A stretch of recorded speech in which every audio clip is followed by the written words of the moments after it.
हैं आज के मेहमान। दोस्तों, इस कार्यक्रम में हमेशा हमारी कोशिश रहती है ऐसे व्यक्तित्व को लाने की जो कि अलग अलग विधाओं से जुड़े हों, अलग अलग फील्ड से जुड़े हुए हों। और आज इसी क्रम में हमारे स्टूडियो में मौजूद हैं श्री आशुतोष अग्निहोत्री जी। वरिष्ठ IAS ऑफिसर हैं और गृह मंत्रालय में इस समय संयुक्त सचिव के रूप में काम कर रहे हैं। इस पद पर रहने वाले के लिए बड़ी प्रखर मेधा की आवश्यकता होती है और साथ में आवश्यकता होती है एक संवेदनशील हृदय की। और जब हृदय में संवेदनाएं होती हैं ना, तो बहुत कुछ कविताएं भी निकलती हैं, कहानियां भी निकलती हैं, लेखन भी निकलता है।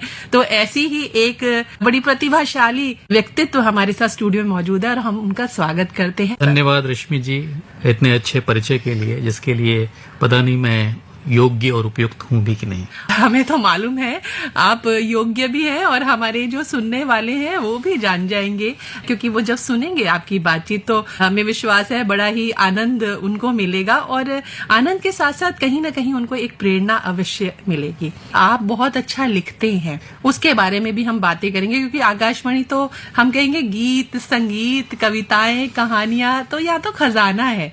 लेकिन हम सबसे पहले बात करना चाहेंगे शुरुआत से। तो आप कहाँ के रहने वाले हैं, ये बताएं। रश्मि जी, मैं कानपुर का रहने वाला हूँ जी, और कानपुर में ही मेरा जन्म हुआ। अच्छा, हिंदी बता रही है आपकी कि बिल्कुल हिंदी बेल्ट से निकल कर आए हुए हैं जी। हालांकि मेरी शिक्षा दीक्षा तो अंग्रेजी माध्यम में हुई जी, लेकिन जैसा कि कहा, हिंदी का संस्कार बचपन से ही ऊपर पड़ा और अपनों से या अपने मित्रों से या घर में बाहर में हिंदी में ही बातचीत होती थी जी। तो हिंदी के संस्कारों में रचा बसा हूँ, इसलिए हिंदी में बात भी करते हैं और हिंदी में लेखन भी। तो ये बचपन से ही मालूम था मुझे क्या करना है, जिंदगी मुझे कहाँ लेकर जाने वाली है, ये दिशा दशा का कुछ मन में ठाना हुआ था, या जैसे समय बढ़ा वैसे लगा कि अब कुछ ऐसा किया जाए? उस समय लगता था कि मुझे मालूम है कहाँ जाना है, आज नहीं पता कहाँ जाना है। अच्छा। क्योंकि उस समय तो एक जीवन में ध्येय होता है, उद्देश्य होता है, और उस उद्देश्य की प्राप्ति के लिए संघर्ष करना अच्छा लगता है। बचपन में जब मैं 5वीं कक्षा में था तभी सोचा था कि भारतीय प्रशासनिक सेवा में जाऊंगा, और ईश्वर की अनुकंपा से, बड़ों के आशीर्वाद से ये संभव हुआ। और 1999 में मेरा भारतीय प्रशासनिक सेवा में चयन हुआ और तब से पिछले 24 वर्षों से इस सेवा में हूँ और इस सेवा ने बहुत कुछ दिया है। देश की सेवा करने का सौभाग्य मिला और जनता के सुख दुख जानने का अवसर मिला। तो जैसा कि मैंने पहले कहा, मैं कानपुर में मेरा जन्म हुआ जी। कानपुर में ही मेरे माता पिता, जो कि कानपुर के आसपास के गांवों से आए थे, वो कानपुर में सेटल हो चुके थे। तब तक मेरे पिता एक शिक्षक थे जो खुद अंग्रेजी और हिंदी पढ़ाते थे। तो उन्हीं की प्रेरणा से दोनों भाषाओं में सोचना और लिखना प्रारंभ किया था बचपन से ही। और वो इस वजह से संभव हुआ कि जैसे कोई त्योहार होता था या मैं कहीं जाता था तो लौटकर वो बोलते थे कि दोनों भाषाओं में एक निबंध लिखो। अच्छा। तो कैसा तुमको लगा, तुमने क्या देखा? तो उससे देखने समझने की शक्ति का विकास हुआ और अभिव्यक्ति का भी। जी, आकाशवाणी तो एक ऐसी जगह है जहां अगर आपके पास शब्दों का खजाना है तो हम कहेंगे कि आप कुछ भी कर सकते हैं, कोई भी कार्यक्रम कर सकते हैं। आपने जैसे ही प्रशासनिक सेवा में कदम रखा तो आपकी पोस्टिंग के बारे में हम कुछ जानना चाहेंगे। सबसे पहले पोस्टिंग कहाँ हुई, क्या क्या कठिनाइयां आई, क्या क्या आपको अच्छा लगा, उसके बारे में कुछ बताएं। भारतीय प्रशासनिक सेवा में जैसा कि आपको पता होगा कि स्टेट कार्डर अलॉट होता है, तो मेरा कार्डर है असम मेघालय। अच्छा, नॉर्थ ईस्ट। जी। और मेरी पहली पोस्टिंग जो एक प्रशिक्षु अधिकारी के रूप में थी वो नौगांव जिले में थी। प्रशिक्षु अधिकारी के तौर पर तो हम सीधे तौर पर निर्णय नहीं लेते हैं, बहुत कुछ देखने सीखने का मौका मिलता है और इसीलिए 1 वर्ष का समय दिया जाता है। उसके बाद जो पहली पोस्टिंग होती है वो सब डिविजनल ऑफिसर या सब डिविजनल मैजिस्ट्रेट के तौर पे होती है, जो कि कोकराझार जिले के गोसाईगांव सब डिविजन में हुई थी। और चुनौतियां आती हैं, लेकिन चुनौतियों से भी ज्यादा मुझे लगता है कि अवसर आते हैं। जी बिल्कुल। और इस सेवा में इतने अवसर मिले, इतना कुछ देखने को मिला, व्यक्तिगत और प्रोफेशनल दोनों क्षेत्रों में अगर देखा जाए तो विकास की संभावनाएं अपार है। जी बिल्कुल। और इतनी वैरायटी मुझे नहीं लगता कि किसी और सर्विस में है। तो जहां तक गोसाईगांव का प्रश्न है, वहां पर उस समय उससे कुछ वर्ष पूर्व एथनिक वायलेंस की कुछ घटनाएं हुई थी और वहां पर रिलीफ कैंप्स में रह रहे लोगों की देखभाल और उनके रिहेबिलिटेशन का प्रश्न था, जो कि एक चुनौती भी थी और एक अवसर भी। सेवा का भी अवसर भी और सीखने का भी। बड़ा खूबसूरत जगह है असम, और गुवाहाटी तो बहुत ही खूबसूरत है। और वहाँ की जो संस्कृति है, जो गीत है, जो संगीत है, जो बिहू है, एक अलग ही तरह का वहाँ पे वातावरण है। उसको कभी अनुभव किया, उसका आनंद लिया? जी, मैं तो 2 दशक रहा वहाँ, और दिल्ली आने से पहले मैं लगभग 20 साल असम में था जी। और मुझे तो असम बहुत पसंद है, बहुत प्रिय है, मेरा दूसरा घर है और कई मायनों में पहला भी। अच्छा। तो मैं वहाँ 3 जिलों में जिलाधिकारी के तौर पे रहा और दूसरे स्थानों पर भी अलग अलग पद पे रहा। तो मुझे तो बहुत पसंद है वहाँ की संस्कृति, वहाँ के लोग, उन लोगों की सीधाई, उनका सीधा सरल होना, और वहाँ पर एक अलग तरह का रिफाइनमेंट है। मतलब छोटे से ही हर घर में मुझे लगता है कि कला और संस्कृति के प्रति विशेष अनुराग जगाया जाता है जी, जो कि वहाँ की लैंग्वेज में या डांस में या भाषा और बोली में देखने को मिलता है। लैंग्वेज की बात कर रहे हैं, भाषा की बात कर रहे हैं, बोली की बात कर रहे हैं, संगीत की बात कर रहे हैं, तो क्यों ना एक गीत सुनते हुए चलें आपकी पसंद का, क्योंकि आकाशवाणी गोल्ड की परंपरा रही है कि बातों के साथ साथ हम गीत संगीत का भी आनंद लेते हुए चलते हैं। बताएं कौन सा गीत आप अपने श्रोताओं को सुनवाना चाहेंगे? मुझे खामोशी फिल्म का गीत वो शाम कुछ अजीब थी, और ये शाम भी अजीब है, बहुत प्रिय है। वो शाम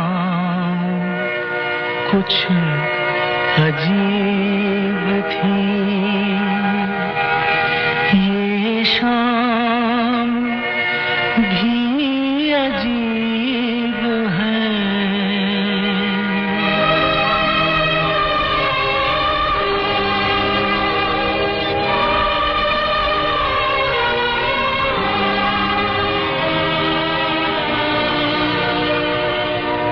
वो कल भी पास पास थी, वो आज भी करीब है। वो शाम कुछ अजीब थी, ये शाम भी अजीब है। वो कल भी पास पास थी, वो आज भी करीब है। वो शाम कुछ अजीब थी।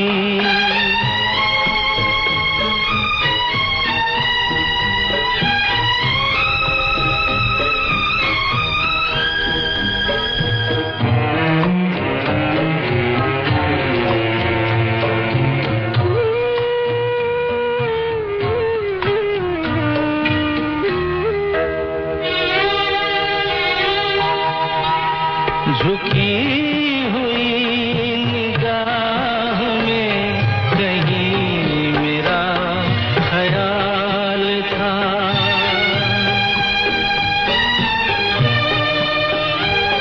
दबी दबी हंसी में एक हसीन सा गुलाल था।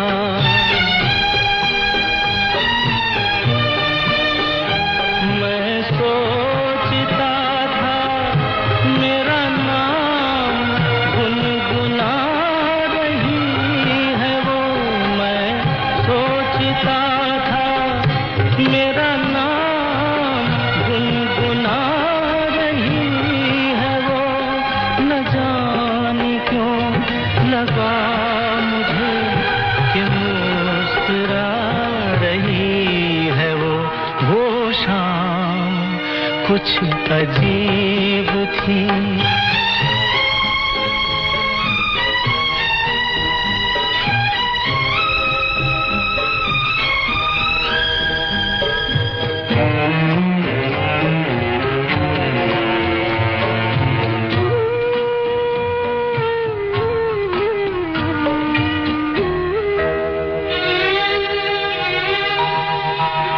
मेरा ख्याल है अभी झुकी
शाम कुछ अजीब। बहुत ही मीठा ये गीत था आशुतोष जी। और आगे बढ़ते हैं, आप आसाम पहुंचे, उसके बाद फिर क्या, वापस दिल्ली आना कैसे हुआ? जैसे कि मैंने कहा कि मैं असम में 20 साल रहा जी। पहली बार मैं सन 2000 में वहां पहुंचा था और 2020 फरवरी में मैं दिल्ली आया। इस बीच में 1 वर्ष के लिए मैं लंदन भी गया था। अच्छा। भारत सरकार की प्रशिक्षण की एक योजना थी, उसके अंतर्गत 1 वर्ष के लिए लंदन स्कूल ऑफ इकोनॉमिक्स में मैंने वहां पब्लिक मैनेजमेंट एंड गवर्नेंस में एमएससी किया था जी। जिसके लिए 1 वर्ष का प्रवास लंदन में रहा। उस 1 वर्ष को निकाल दें तो 19 साल असम में रहे। अच्छा। और असम में उसकी संस्कृति के प्रति, ब्रह्मपुत्र के प्रति मैं कहूँ बहुत विशेष लगाव है और आज भी जो है असम को मिस करते हैं। कभी भूपेन दा के जो गीत सुनते हैं, पसंद करते हैं, अच्छे लगते हैं? जी जी, बहुत। उनके दर्शन का सौभाग्य प्राप्त हुआ था। वाह, क्या बात और है। जिस समय उनका स्वर्गवास हुआ था और उनका पार्थिव शरीर मुंबई से गुवाहाटी लाया गया था उनके अंतिम संस्कार के लिए, उस समय मैं ही गुवाहाटी का डीएम था। अच्छा। तो इस पूरी व्यवस्था को देखने की जिम्मेदारी मेरी थी और मैंने देखा था कि वहाँ लाखों की संख्या में लोग उनके अंतिम दर्शन के लिए आए थे, जो कि अपने आप में एक ऐसा दृश्य था जिसको मैं स्मृति से मिटा नहीं सकता। तो अब जब हम भूपेन हजारिका जी की बात कर रहे हैं तो एक गीत तो उनका बनता है। बिल्कुल बिल्कुल। बताएं कौन सा गीत सुनवाना उनका चाहेंगे? मतलब हिंदी में तो जो गीत बहुत प्रसिद्ध है वो दिल हुम हुम करे है। क्या बात है, रुदाली फिल्म का गीत। जी। आइए सुनते हैं श्रोताओं ये गीत।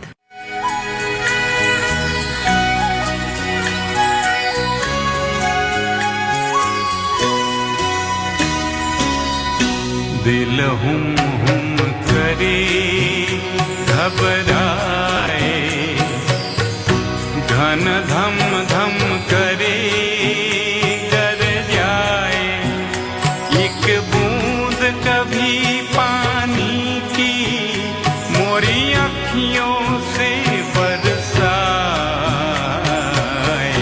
दिल हुम हुम करे घबराए।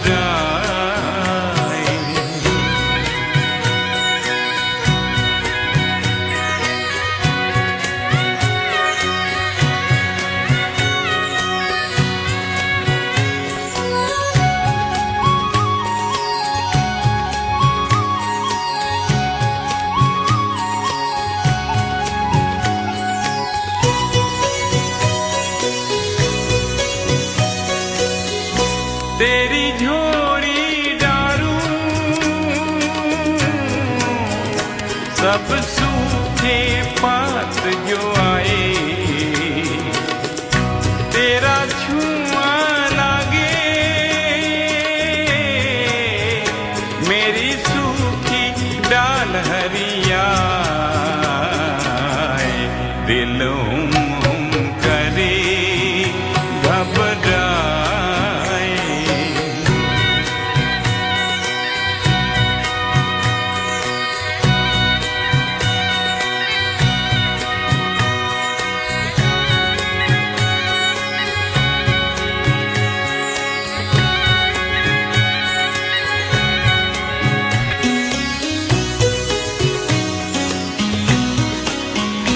जिस तन को छुआ तूने उस तन को छुपाऊं, जिस मन को लगे नैना वो किसको दिखाऊं। ओ मोरे चंद्रमा तेरी चांदनी अंग जलाए, ऊंची तोर अटारी मैंने पंख लिए कटवाए। दिल हुम हुम करे घबराए, घन धम धम करे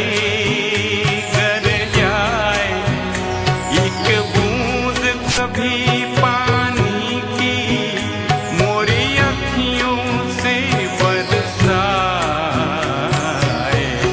दिल हुम हुम करे घबराए।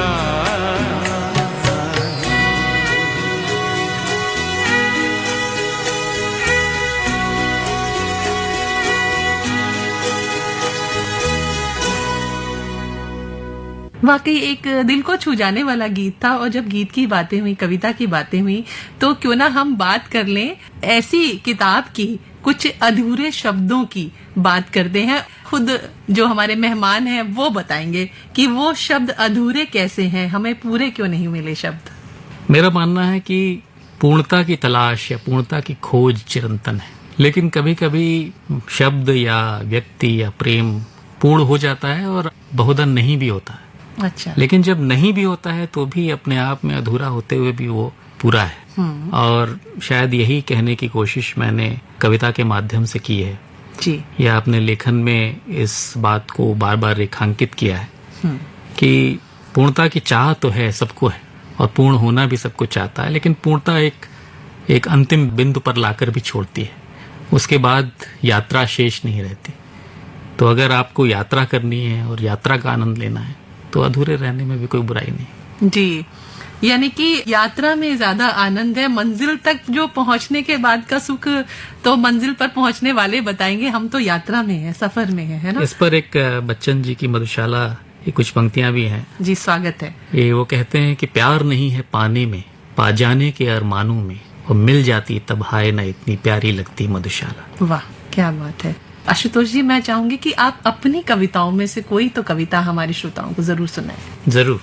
एक कविता मैंने शिव पर लिखी है। शिव मेरे आराध्य हैं जी। वैसे तो दूसरे आराध्य भी हैं जी। कृष्ण और राम के प्रति भी उतनी ही श्रद्धा और विश्वास है जितना शंकर के प्रति है। लेकिन शंकर पर लिखी इस कविता को मैं आपके माध्यम से श्रोताओं को सुनाना चाहूंगा। मैं नहीं ढूंढता फिरता तुमको डगडग मगमग गहवर वन में, मैं नहीं पूछता प्रतिपल तुमको ध्यान लगाए ज्योतिर्मन में, मैं नहीं रहस्यों की परतों को कभी खुरचता झुंझलाता, मैं नहीं तर्क के उलझे जालों में खुद को भी उलझाता, मैं तुम्हें समझने की कोशिश करना भी व्यर्थ समझता हूं, मैं तुम्हें समझने की कोशिश करना भी व्यर्थ समझता हूं, मैं अपनी सांसों के उठने गिरने का अर्थ समझता हूं, इसलिए तुम्हें मैं यहीं कहीं बस आस पास ही पाता हूं, इसलिए तुम्हें मैं यहीं कहीं बस आस पास ही पाता हूं, तुम कहां नहीं तुम सदा यहीं, यह खुद को ही समझाता हूं। जो सहज सरल वह शंकर है, जो सहज सरल वह शंकर है, जो अमीय गरल वह शंकर है, जो हर्ष तोष है शंकर है, जो जगा होश वह शंकर है, जो बहता जाए शंकर है, जो सहता जाए शंकर है, जो हृदय करुण वह शंकर है, जो किरण अरुण वह शंकर है, जो खुला गगन वह शंकर है, जो छुए पवन वह शंकर है, जो जले अगन वह शंकर है, जो अग्नि शमन है शंकर है, जो जीवन गाए शंकर है, जो काल बुलाए शंकर है, जो है अनंत वह शंकर है, जो चिर वसंत वह शंकर है, जो गीत सुनाए शंकर है, जो नृत्य दिखाए शंकर है, जो छंद रचाए शंकर है, जो रंग सजाए शंकर है, जो मुझे हंसाए शंकर है, जो मुझे रुलाए शंकर है, जो उंगली थामे शंकर है, जो उंगली थामे शंकर है, जो हाथ छटक दे शंकर है। मैं कैसे शब्दों में बांधूं, मैं कैसे शब्दों में बांधूं, जो बंधा नहीं वह शंकर है। वाह वाह, जो बंधा नहीं वह शंकर। वाह वाह, बहुत ही सुंदर। क्योंकि वो तो अपरिमित है, अपार है, अनंत है, फिर भी शब्दों में आपने उनकी व्याख्या कर दी और हमें तो ऐसा लग रहा है कि हम बोले हर हर महादेव। धन्यवाद, बहुत बहुत धन्यवाद। और अगर आप चाहें तो अपने आराध्य के लिए कोई गीत समर्पित करना चाहें। हाँ बिल्कुल, भैरवी फिल्म का गीत ओम नमः शिवाय।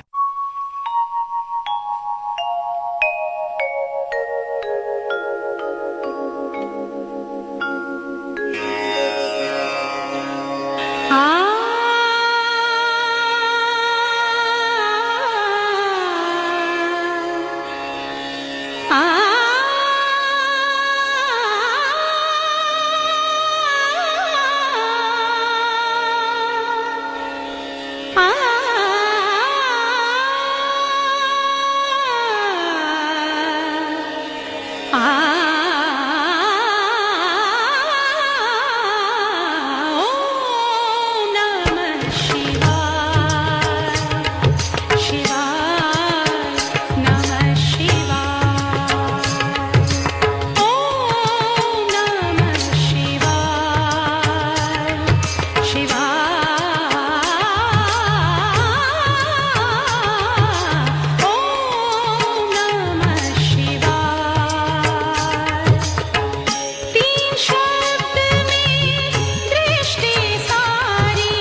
जतन लगा।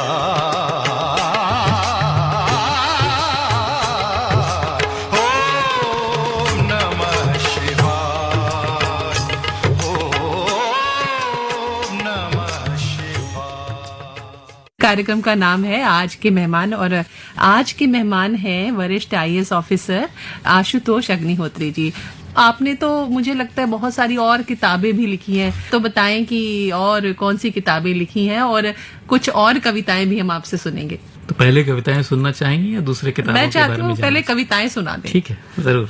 तो शंकर के बाद एक कृष्ण पर कविता है। वाह।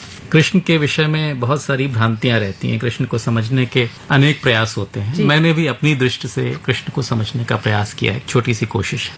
ये तुम क्या हो, तुम क्या हो तुमको समझ सकेगा कैसे कोई संसारी। तुम क्या हो तुमको समझ सकेगा कैसे कोई संसारी।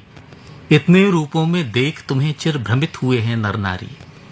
तुम कभी शांति संघर्ष कभी, तुम कभी मिलन हो बिछड़न हो। तुम कभी शांति संघर्ष कभी, तुम कभी मिलन हो बिछड़न हो। तुम गीता का भी गूढ़ ज्ञान, तुम मुरली की भी सरगम हो। क्या बात है। तुमको मायावी कहते हैं माया में उलझे अज्ञानी। तुमको मायावी कहते हैं माया में उलझे अज्ञानी। और तुमको जो समझा समझ गया क्यों प्रेम नहीं है अभिमानी। तुमने जो रास रचाई थी क्या अनुपम प्रेम लुटाया था। तुमने जो रास रचाई थी क्या अनुपम प्रेम लुटाया था। जो युगों युगों के प्यासे थे परितृप्त करा समझाया था। अब क्या समझाया है कृष्ण ने वो जी, जानते हैं। जी। जो प्रेम हृदय की सीमा के अंदर बन जाए प्रेम नहीं। जो प्रेम बिखर कर काजल से आंखें रंग जाए प्रेम नहीं। जो हृदय बना दे सागर सा। जो हृदय बना दे सागर सा। जो हृदय बना दे सागर सा फिर उससे छलके प्रेम वही। वाह। जो रंग छंद आनंद बिखेरे सब पर बरसे प्रेम प्रेम वही। जिसने यह प्रेम सिखाया है, जिसने यह मर्म बताया है, वह कृष्ण कौन है यह भी उसने हंसकर ही समझाया है। वाह वाह। जो कई वेश में है अशेष मुझको मिलता है रूप बदल। वह कृष्ण दिखाता लीला जीवन जीता मीठा खूब सरल। अब कृष्ण कौन है कि जो मित्र अकिंचन को बिन मांगे सब कुछ दे दे कृष्ण वही। वाह। जो मित्र अकिंचन को बिन मांगे सब कुछ दे दे कृष्ण वही। जो भ्रम संशय को दूर करे रथ जय को मोड़े कृष्ण वही। वाह। जो निविड़ रात में तूफानों में राह बना दे कृष्ण वही। जो अपनी सांसों से उपवन में फूल खिला दे कृष्ण वही। जो एक हाथ में चक्र दूसरे में बंसी ले कृष्ण वही। जो मौन प्रार्थना सुनकर लुटता शील बचा ले कृष्ण वही। जो शांति प्रीति का साधक हो पर युद्ध जिता दे कृष्ण वही। जो कूटनीति आराधक हो पर सत्य सुना दे कृष्ण वही। जो बंदी गृह में जन्मे पर घर में नहीं बंधे पर कृष्ण वही। जो बंदी गृह में जन्मे घर में नहीं बंधे पर कृष्ण वही। जो स्नेह सूत्र में लिपटे फिर भी मुक्त रहे है कृष्ण वही। जो उंगली पर गिर थाम सभी को शरण बुला ले कृष्ण वही। जो माँ से मांगे चंद्र उसे ब्रह्मांड दिखा दे कृष्ण वही। वाह। जो है प्रबुद्ध जो प्रेम क्षेम जो धर्म युद्ध है कृष्ण वही। जो नीति प्रीति जो भक्ति शक्ति जो प्रणय शुद्ध है कृष्ण वही। जो कब से है जो कब तक है। जो कब से है जो कब तक है। जो नित्य पुरातन कृष्ण वही।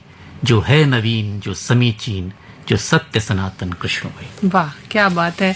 मुझे लगता है कि जो कृष्ण है उनके बारे में सिर्फ एक स्वरूप का वर्णन नहीं है, बल्कि एक अच्छा दोस्त कैसे हुआ जाता है, सखा कैसे हुआ जाता है, और हम कहेंगे सुदामा के सखा वो कैसे हुए। सुदामा के सखा भी थे, अर्जुन के भी सखा थे। अर्जुन सुदामा को उन्होंने दूसरे रूप में सख्य भाव का पालन किया उनके साथ, और कृष्ण अर्जुन के साथ दूसरे उनको राह दिखाई जी, गीता का ज्ञान दिया। बिल्कुल। और इस मौके पे मैं चाहूंगी आप कुछ तो गीत जरूर सुनवाएं हमारे श्रोताओं को।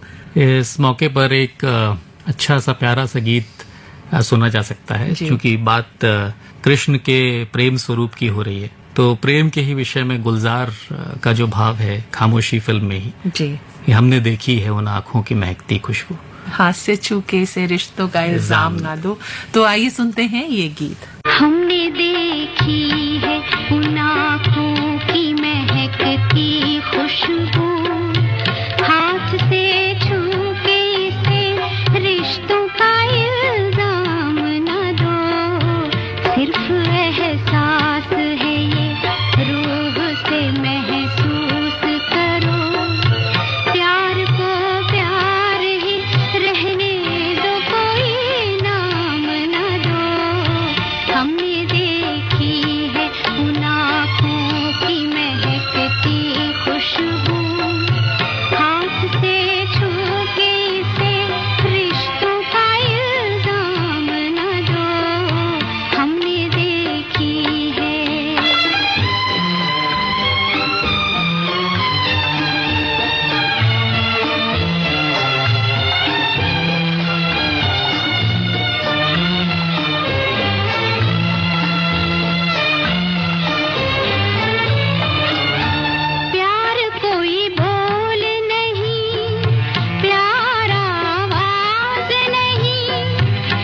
अभी हम कविता सुन रहे थे और मुझे मालूम है कि आपने इतनी सारी कविताएं लिखी हैं, एक बहुत अच्छी किताब इस पर आ चुकी है, बहुत सारी और किताबें भी हैं। आगे क्या सुनाने वाले हैं हमें? अभी तक तो आपको छंद में सुनाया जी, अब कुछ फ्री वर्ड्स में जो मुक्त छंद में। मुक्त छंद में हिंदी की कविताएं हैं।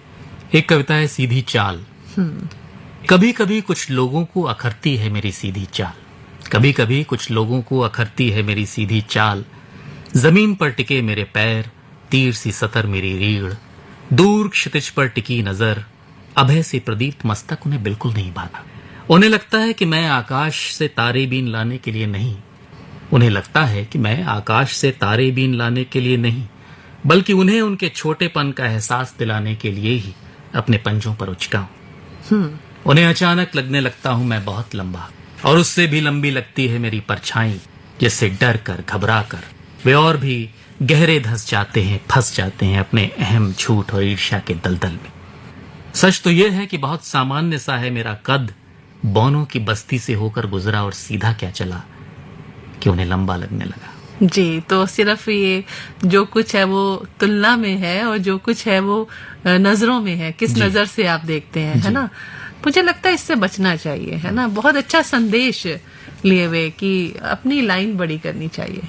जी, दूसरी कविता है एक अकेली कूक कि पहले सुनाई देता था सिर्फ इनका सामूहिक चीत्कार, एक साथ फड़फड़ाते हुए इनके पंख, उन पंखों की आवाज और उनका पैना बिखरा शोर।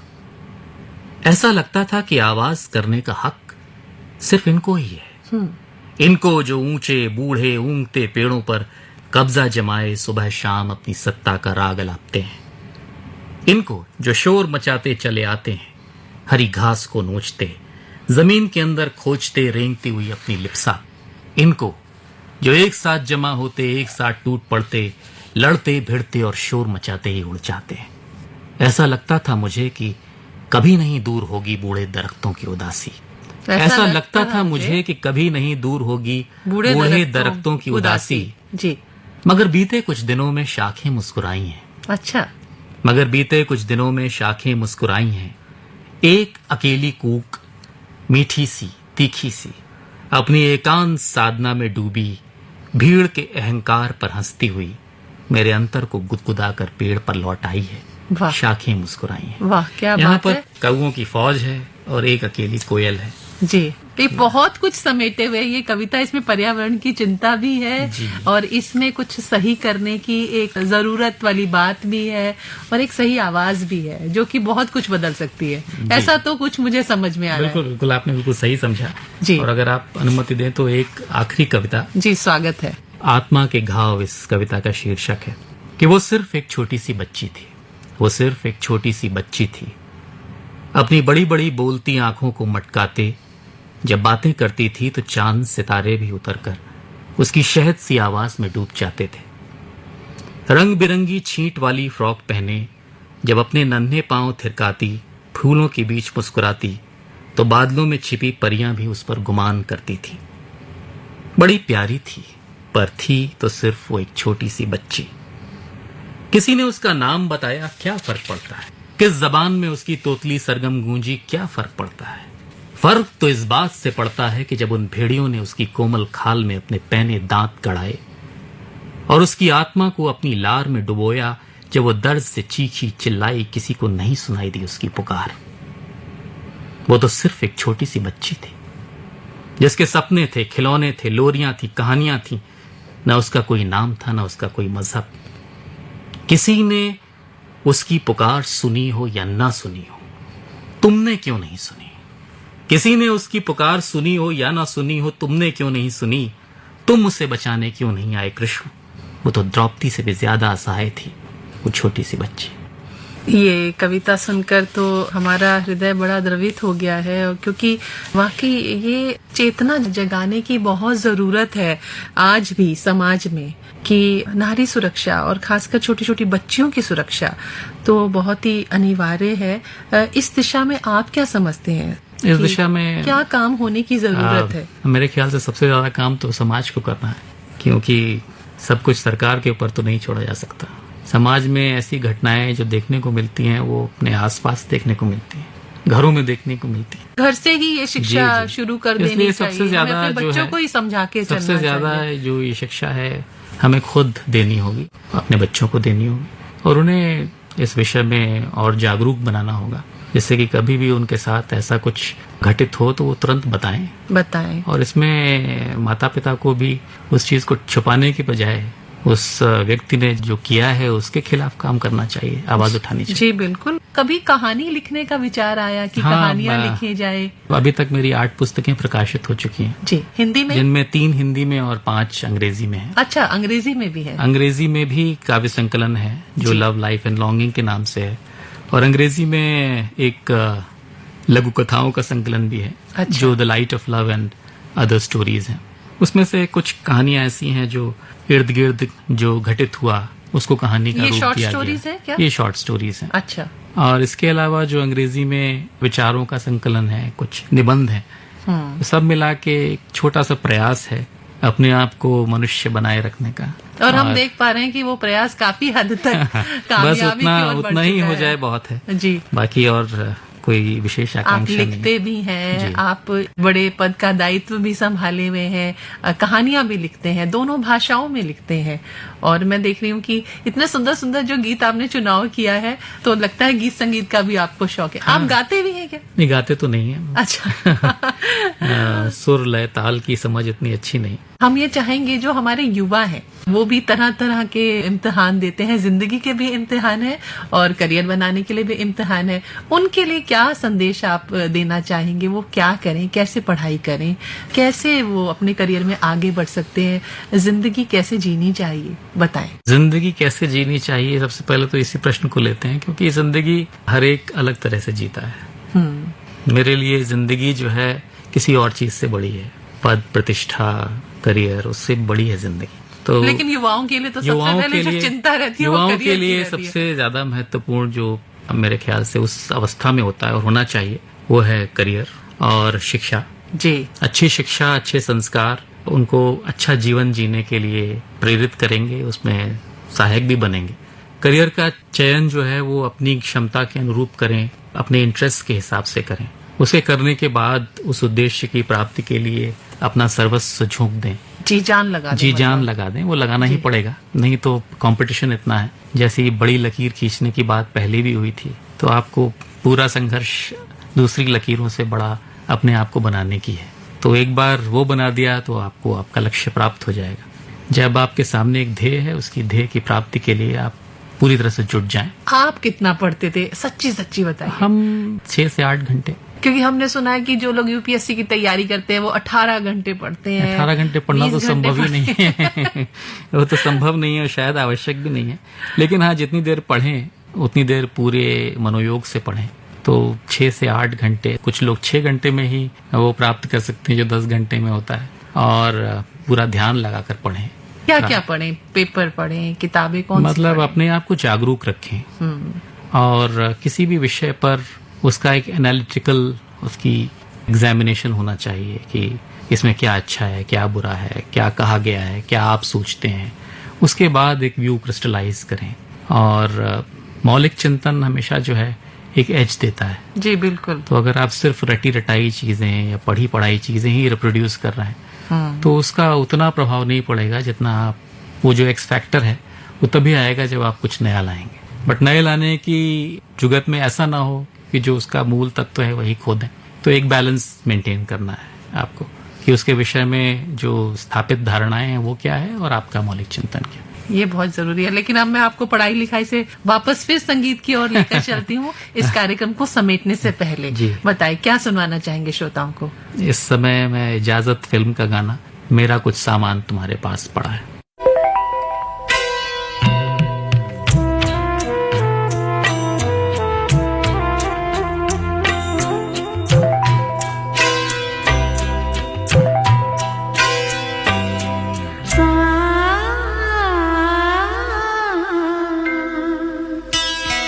मेरा कुछ सामान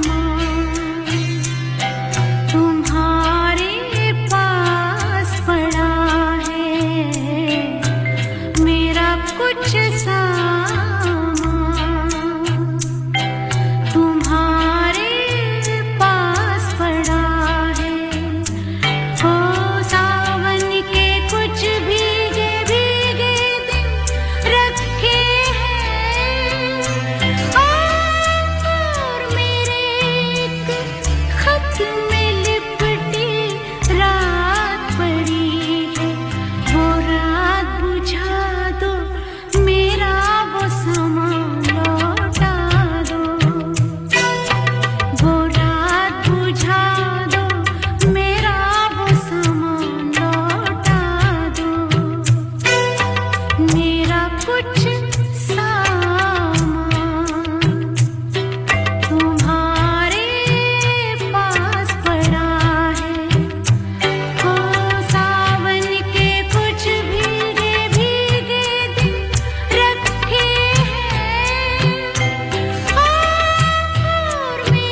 सुनने वालों को बता दूं कि आज हमारे स्टूडियो में हमारे साथ मौजूद थे वरिष्ठ आईएएस ऑफिसर आशुतोष अग्निहोत्री जी। और सर, आपने अपने बिजी शेड्यूल में से हमें समय दिया, आपका बहुत बहुत धन्यवाद।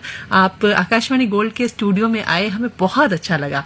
आपको कैसा लगा? बहुत बहुत धन्यवाद रश्मि जी, और बहुत अच्छा लगा यहाँ पर आकर। बहुत सारी बंद खिड़कियां खुली, बहुत कुछ जो मन मस्तिष्क में था और नहीं कह पाए थे वो कहा, तो ये भी एक अवसर दिया आप लोगों ने, इसके लिए बहुत बहुत धन्यवाद। तो इसी के साथ हम समेटते हैं ये कार्यक्रम जिसका नाम था आज के मेहमान, और आपसे कहते हैं नमस्कार। नमस्कार। ये है आकाशवाणी और आप सुन रहे हैं गोल्ड 100.1 पर।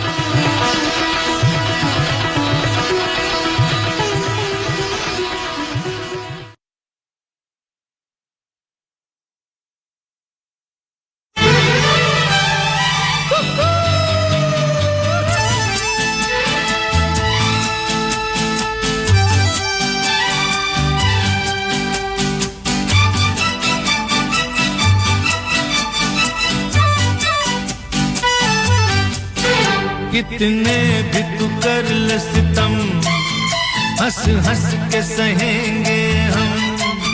कितने भी तू कर ले सितम, हंस हंस के सहेंगे हम। ये प्यार ना होगा कम सनम, तेरी कसम हो सनम, तेरी कसम सनम, तेरी कसम। कितने भी तू कर ले सितम, हंस हंस के सहेंगे हम। ये प्यार ना होगा कम सनम, तेरी कसम हो सनम, तेरी कसम सनम, तेरी कसम।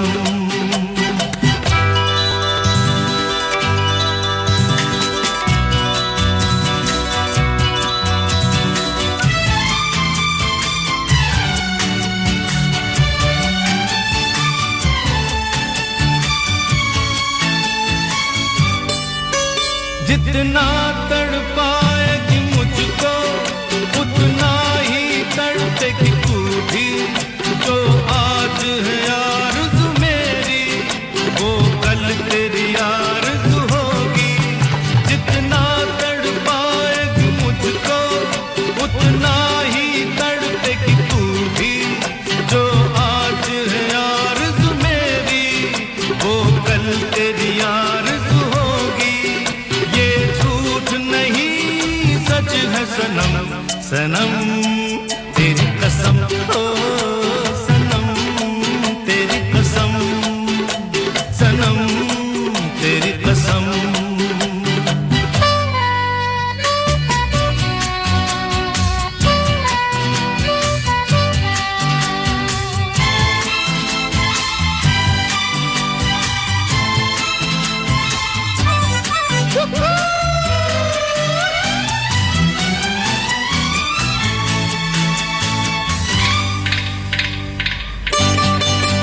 नफरत से देखना पहले अंदाज प्यार का है ये।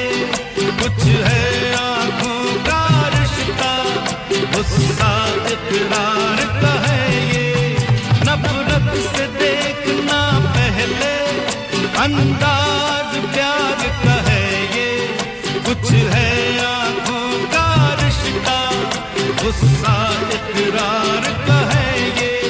बड़ा प्यारा है तेरा जुल्म सनम, तेरी कसम हो सनम, तेरी कसम सनम, तेरी कसम। कितने भी तू कर ले सितम, हंस हंस के सहेंगे हम। कितने भी तू कर ले सितम, हंस हंस के सहेंगे हम। ये प्यार ना होगा कम सनम, तेरी कसम हो सनम, तेरी कसम सनम, तेरी कसम।